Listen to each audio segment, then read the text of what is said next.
జమ్మూ కాశ్మీర్లో ఈరోజు ఉగ్రవాదుల దాడిలో మరణించిన వారికి సిపిఎం పార్టీ జగదాంబ జంక్షన్ కొవ్వొత్తులతో నివాళులర్పించింది.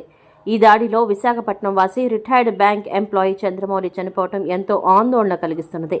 చనిపోయిన వారి కుటుంబ సభ్యులకు ప్రగాఢ సానుభూతిని తెలియజేసింది. ఈ సందర్భంగా CPM party floor leader doctor B Gangarao మాట్లాడుతూ ఈ దాడిని తీవ్రంగా ఖండించారు. ఇది పిరికి పందుల చర్యగా పేర్కొన్నారు. తక్షణం కేంద్ర బీజేపీ ప్రభుత్వం ఉగ్రవాదులు ఎంతటి వారైనా పట్టుకుని కఠినంగా శిక్షించాలని డిమాండ్ చేశారు. బీజేపీ ప్రభుత్వం ఉగ్రవాదాన్ని అరికట్టాలని డిమాండ్ చేశారు. నిత్యం వేలాది మందితో రద్దీగా ఉండే పహల్గావ్ పర్యాటక ప్రాంతంలో ఉగ్రవాదులు ఎలా జొరబడ్డారని నిలదీశారు. నిఘా వ్యవస్థ ఏమైనట్టు వీటన్నిటికీ కేంద్ర బీజేపీ ప్రభుత్వం సమాధానం చెప్పాలని డిమాండ్ చేశారు. పోలీసు, రక్షణ, పారామిలిటరీ దళాలన్నీ కేంద్ర ప్రభుత్వ ఆధీనంలోనే ఉంటాయి. కానీ ఆ ప్రాంతంలో ఎందుకు ఈ రక్షణ దళాలు లేవు? ఇప్పటికైనా కేంద్ర బీజేపీ ప్రభుత్వం కట్టుదిట్టమైన నిఘా వ్యవస్థను, రక్షణ చర్యలను, ప్రజలకు భద్రత కల్పించాలని నరేంద్ర మోడీ ప్రభుత్వాన్ని కోరారు. జమ్మూను, కాశ్మీర్ను వేరు చేసి మరింత మతకల్లో రేపడం జరిగింది. కానీ ఉగ్రవాదాన్ని అరికట్టడంలో విఫలమైంది. ఉగ్రవాదాన్ని అరికట్టడానికి అక్కడి పౌరులను పరిగణలోకి తీసుకోకుండా తీవ్ర నిర్లక్ష్యంతో బీజేపీ వ్యవహరిస్తున్నది. తన రాజకీయ స్వప్రయోజనాల కోసం మాత్రమే చేయటం వల్ల ఉగ్రవాద చర్యలు పెరుగుతున్నాయి. ఉగ్రవాదం ఏ రూపంలో ఉన్నా సిపిఎం పార్టీ తీవ్రంగా వ్యతిరేకిస్తుందని, ఉగ్రవాదాన్ని అణచివేయాలని డిమాండ్ చేశారు. ఈ కార్యక్రమంలో సిపిఎం జిల్లా కార్యదర్శి సభ్యులు ఆర్కేఎస్వి కుమార్, సీనియర్ నాయకులు S Jyothiswararao, Y Raju, P Venkatareddy, Jagadamba zone convener G Subbarao, నాయకులు కర్రి చంద్రశేఖర్, అనపర్తి అప్పారావు, పి వెంకట్రావు, కె కుమారి పెద్ద సంఖ్యలో సిపిఎం పార్టీ కార్యకర్తలు పాల్గొన్నారు. కాశ్మీర్లో జరిగినటువంటి ఘోర ఘటన అత్యంత రాక్షసమైనటువంటిది, కిరాతకమైనటువంటిది. యావత్ భారతదేశం తీవ్ర దిగ్భ్రాంతికి గురి చేసినటువంటి ఘటనగా సిపిఎం పార్టీ భావిస్తూ ఉన్నది. పర్యాటకులుగా ఆ ప్రాంతాన్ని సందర్శనకు వెళ్ళినటువంటి పౌరుల మీద టెర్రరిస్టులు విచ్చలవిడిగా కాల్పులు జరిపి 28 మందిని పట్టణ పెట్టుకున్నారు. అనేక మందిని క్షతగాత్రులు చేసి తీవ్రంగా గాయపరిచారు. వారందరూ కూడా చికిత్స పొందుతూ ఉన్నారు. ఈ ఘటనని సిపిఎం పార్టీ తీవ్రంగా ఖండిస్తూ ఉన్నది. ఇది పిరికి పందల చర్యగా సిపిఎం పార్టీ భావిస్తూ ఉన్నది. చనిపోయినటువంటి వారికి ఈరోజు విశాఖపట్నంలో కొవ్వొత్తులతోటి ఘనంగా శ్రద్ధాంజలి పాటించింది. అలాగే వారి కుటుంబ సభ్యులకి ప్రగాఢ సానుభూతి పని కూడా సిపిఎం పార్టీ తెలియజేస్తూ ఉన్నది. ఈ దాడిలో విశాఖపట్నానికి చెందిన బ్యాంకులో పనిచేసి ఇటీవలే రిటైర్డ్ అయినటువంటి చంద్రమౌళి అనేటువంటి ఆయన కూడా మరణించడం తీవ్ర శోక సముద్రానికి విశాఖపట్నానికి గురి చేసింది. చాలా ఆందోళనకరంగా ఈరోజు విశాఖపట్నం విచారం వ్యక్తం చేస్తూ ఉన్నది.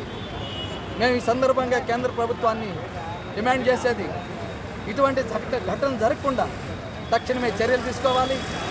ఈ దోషులు, ఈ దొండగలు ఏ దేశంలో దాక్కున్నా, ఎక్కడికి వెళ్ళినా పట్టుకొని ఈడ్చుకొచ్చి కఠినంగా ఈ దేశంలో శిక్షించాలి, తగిన చర్యలు చేపట్టాలనేటువంటిది సిపిఎం పార్టీ డిమాండ్ చేస్తూ ఉన్నది. ఇప్పుడు రాజ్నాథ్ సింగ్ గారు లేచి ప్రతీకారం తీసుకుంటున్నారు. మేము అడుగుతుంది ఏమిటంటే, పహల్గావ్ అనేటువంటిది కాశ్మీర్లో ప్రతిరోజు కొన్ని వేల మంది పర్యాటకులు సందర్శించేటటువంటి ప్రాంతం, కొన్ని వేల మందితోటి రద్దీగా ఉండేటటువంటి ప్రాంతం.